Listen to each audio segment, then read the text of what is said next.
নমস্কার, আপনারা দেখছেন জেলা বার্তা। আপনাদের সঙ্গে আমি শান্তিপ্রিয়া। ষাটপলসা প্রাথমিক বিদ্যালয় 239 নম্বর বুথ ভোট গ্রহণ কেন্দ্রে ঘুরে দেখে খোঁজ খবর নিলেন। তার সাথে সাথে সাংবাদিকদের মুখোমুখি হয়ে অভিযোগ জানালেন বোলপুর লোকসভার প্রার্থী পিয়া সাহা।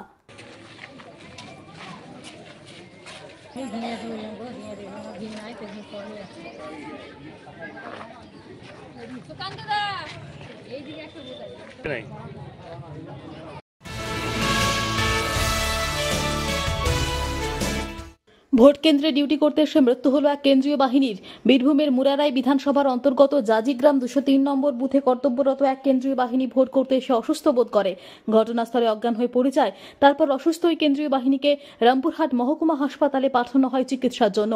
রামপুরহাট হাসপাতালের চিকিৎসকরা মৃত ঘোষণা করে ওই কর্তব্যরত কেন্দ্রীয় বাহিনীর জওয়ানকে। মৃত কর্তব্যরত কেন্দ্রীয় বাহিনীর নাম মহেন্দ্র সিং, বয়স 55 বছর, বাড়ি উত্তরাখণ্ডে।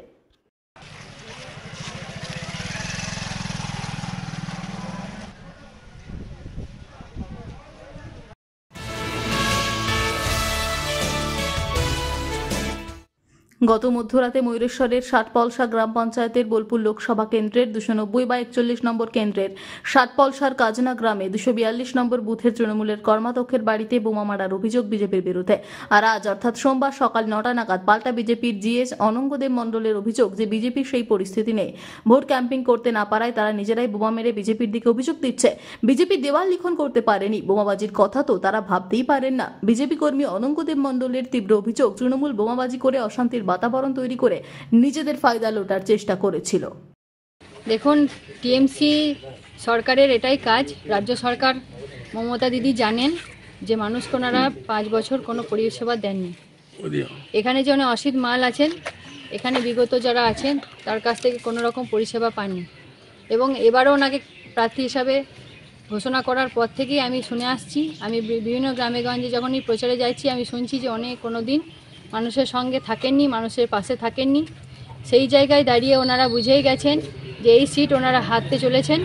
এবং মোদিজি যেভাবে কাজ করেছেন সেই গ্যারান্টি সহকারে আমরাও মোদিজির প্রার্থী হয়ে দাঁড়িয়েছি এবং আমাদেরকে মানুষ দুহাত ভরে আশীর্বাদ করছেন। এবং যেখানেই যাচ্ছি জয় শ্রীরাম ধ্বনি দিয়ে।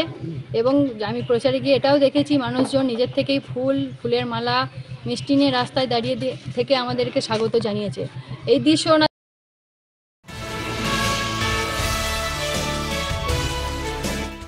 বীরভূম জেলা সভাপতি কাজল শেখ নিজ গ্রামে ভোট প্রদান করলেন। আজ চতুর্থ দফা লোকসভা নির্বাচন। এই নির্বাচনকে ঘিরে চলেছে উৎসবের মেজাজ। বীরভূমের 2টি কেন্দ্রে ভোট পর্ব চলছে, একটি বীরভূম, অপরটি বোলপুর লোকসভা কেন্দ্র। সকাল থেকে উৎসবের মেজাজে লাইন দিয়ে নিজের ভোটাধিকার প্রয়োগ করছেন সাধারণ মানুষ। আজকে এরকম একটি চিত্র দেখা গেল নানুর বিধানসভার পাপুরি গ্রামে। বীরভূম জেলার সভাধিপতি কাজল শেখ সকাল সকাল তার ভোটাধিকার প্রয়োগ করলেন।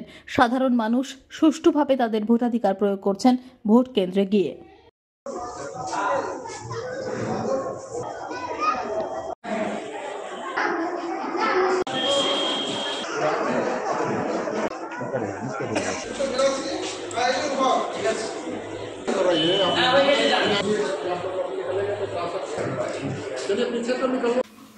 নিয়ে নিচ্ছে একটি ছোট্ট বিরতি। ফিরে আসছি বিরতির পর। সঙ্গে থাকুন ভয়ের সঙ্গে নির্ভয়ে। সিউড়িতে অত্যাধুনিক চিকিৎসা পরিষেবা নিয়ে এলো সৃজন পলিক্লিনিক।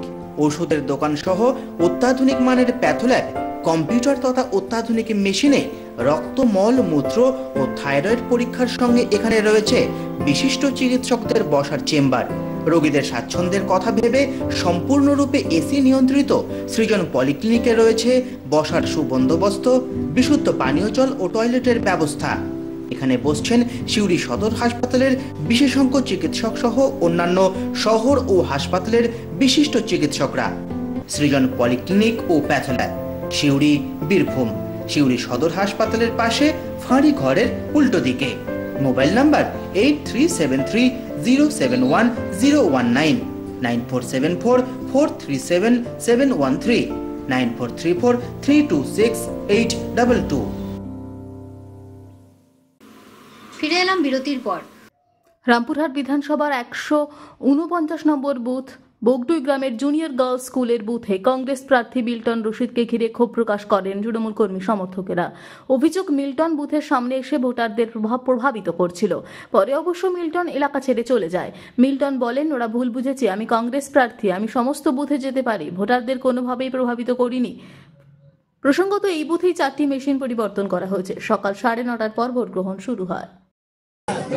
আরে বললি তো হয়ে গেল তো বললি তো একবার বল দিবি বাস আমি কম হতো একবার বল দিবি বাস আমার চলন বলন খারাপ হলে একবার বলবি এখানে বলছে আমি মিল্টন রশিদ, আমি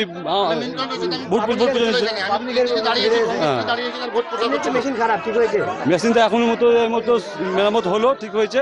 এখন মানুষ এখন বলতে হবে মানুষকে আসার জন্য। প্রায় 2.5 ঘন্টার উপরে মেশিন বন্ধ হয়েছিল।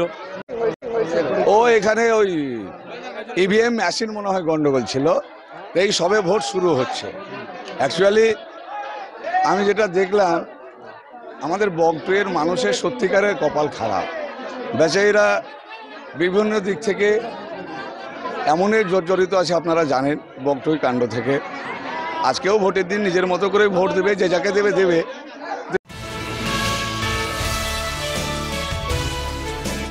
বীরভূম লোকসভার ভোট শান্তিপূর্ণ, 2-1 জায়গায় বিচ্ছিন্ন সামান্য ঘটনা হলেও ভোটদাতাদের কোনো সমস্যার মধ্যে পড়তে হয়নি বলে জানান খয়রাশোলের তৃণমূল বিধায়ক।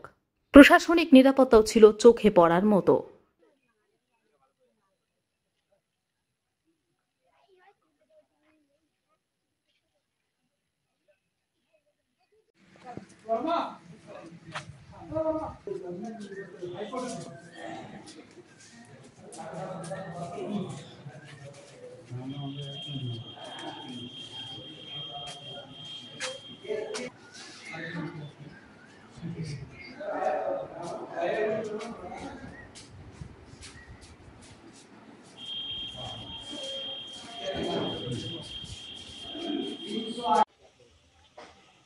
তৃণমূলের পক্ষ থেকে একটা অভিযোগ করা হচ্ছে যে আপনাদেরই লোকজন, অর্থাৎ বিজেপির লোকজন, কর্মাধ্যক্ষর বাড়িতে গভীর রাতে বোমাবাজি করা হয়েছে। কি বলবেন আপনি?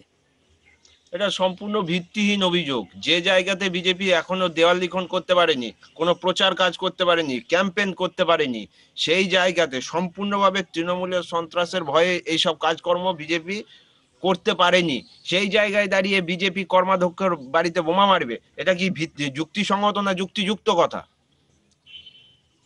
এই বোমা কারা ফাটালো বলে? ওরা নিজেরাই ফাটিয়ে রাজনৈতিকভাবে ফায়দা লোটার চেষ্টা করছে। দাদা, কি নাম আপনার? বেনিমাধব বললাম। কালকে রাতে কি হয়েছে আপনার বাড়িতে? এখানে কর্মীদেরকে সব, যেহেতু আজকে ভোট, গতকালকে কর্মীদেরকে সব ঠিকঠাক বুঝিয়ে সময়ে বুথে আসার জন্য সব করে দিয়ে আনুষ্ঠানিকভাবে বাড়ি চলে গেলাম। আমি রাত 9:30 পৌনে 10টা নাগাদ খেয়ে আমি ওই উঠোনে শুয়েছি। ঠিক